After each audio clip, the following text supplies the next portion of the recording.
Welcome to This Explainer. Today, we're diving into a genuinely fascinating and honestly pretty dark mythic fable known as the geometric collapse. Think of this as a grim philosophical descent.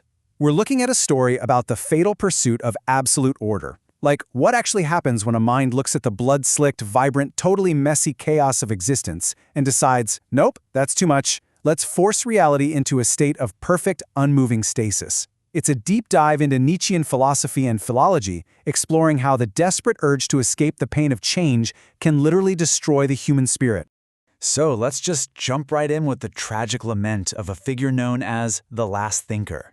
He famously declared, "I have become the pale grammarian of a graveyard." See, this last thinker was an architect forged in what's called the cosmic mind. He looked out at the universe and saw this stuttering, ungrammatical text, and he hated it. So he tried to hammer the whole cosmos into a monolith of reason. But as you can probably guess from the quote, his success was entirely hollow. He wanted a perfect, predictable universe, but all he really built was a cold, illuminated tomb. Nothing grows, nothing changes. Which brings us to part 1, the architect of pure reason. All right, so this marks the beginning of our descent into this philosophical nightmare. And the crazy thing is, this quest for geometric perfection didn't even start from a place of malice. It was actually a defense mechanism. The architect viewed the messy, unpredictable universe as a literal disease. So to cure this erratic nature, he used an Apollonian blade of pure logic to just slice away the wild freedom of creation. He wanted to entirely strip away what he called the disease of becoming and the erratic beauty of decay. By translating all of existence into this beautifully cataloged zero, he got his perfect stasis. But here's the catch. By erasing the capacity for change, he effectively erased life itself. And this victory came at a terrible, agonizing cost. The architect transforms into a figure known as the ugliest man.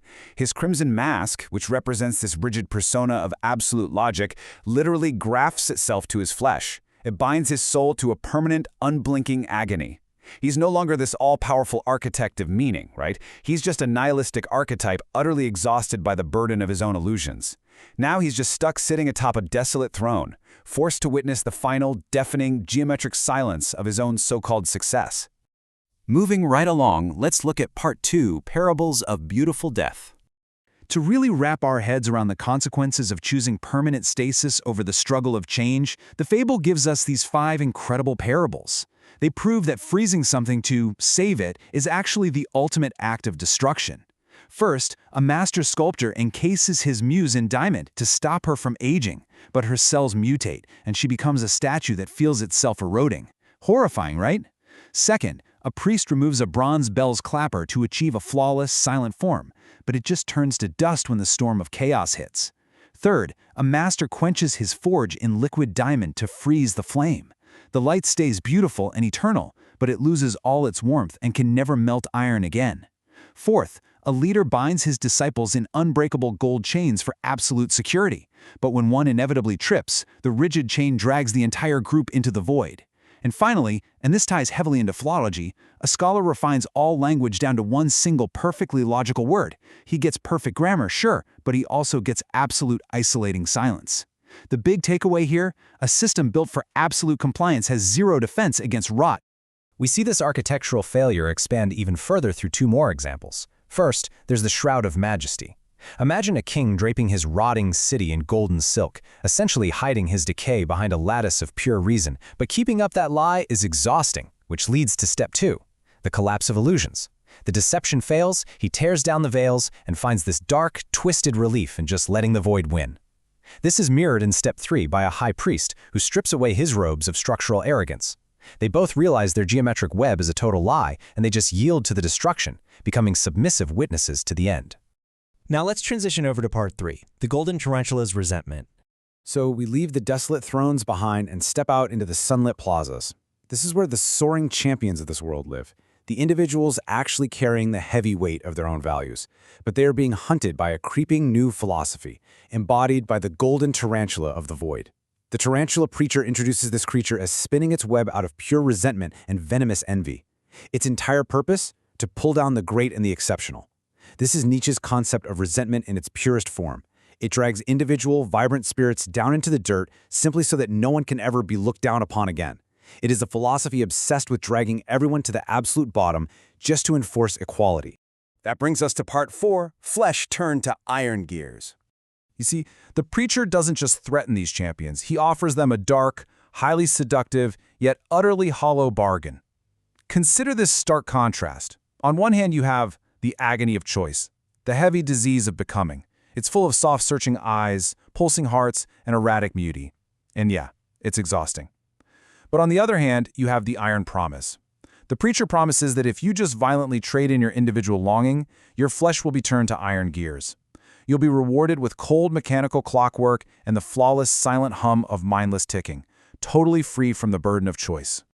The preacher says it straight up, embrace the comfort of absolute negation. He is literally weaponizing exhaustion. He's demanding a total, absolute surrender of all your individual choices, and in exchange, you get the ultimate relief from the struggle of change. You don't have to think, you don't have to strive, and you definitely don't have to fail ever again. You just become a thoughtless spinning piece of iron in the dark. And that brings us to part 5, the final geometric silence. This is the terrifying conclusion of our philosophical tragedy.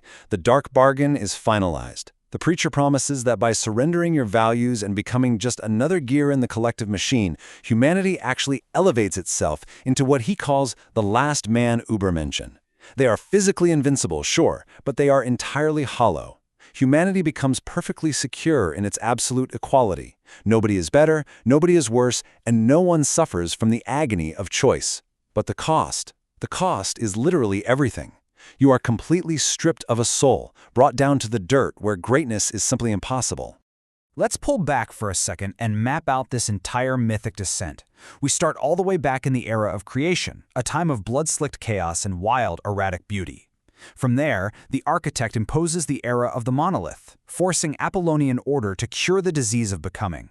But, as we saw, that forced stasis breeds the era of the golden tarantula, where venomous envy and resentment hunt down any remaining individuality. And finally, we arrive at the end of the line, the geometric silence.